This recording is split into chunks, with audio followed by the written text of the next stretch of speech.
Welcome to the Slop Temple. We pray this video helps. You start by opening Outlook and getting straight to the options. That saves time.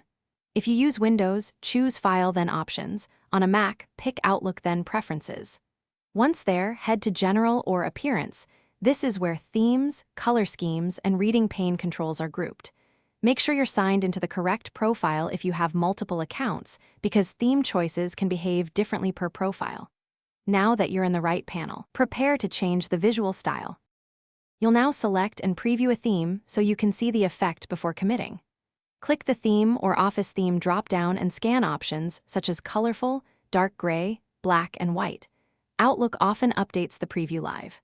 Once done, tweak contrast or background options if they're offered, and check the reading pane to confirm text legibility. If you use Focused Inbox or Outlook for Microsoft 365 features, make sure those settings still display as you expect in the new theme. You finish by applying the theme and verifying it's active. Press Apply or OK and restart Outlook if prompted. If you're on a Microsoft 365 account, make sure the chosen theme syncs to other devices by checking Web Outlook settings as well.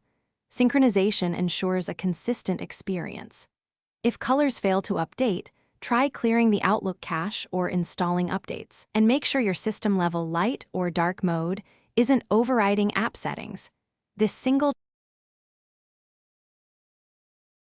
Thanks for watching. Consider subscribing if we helped you.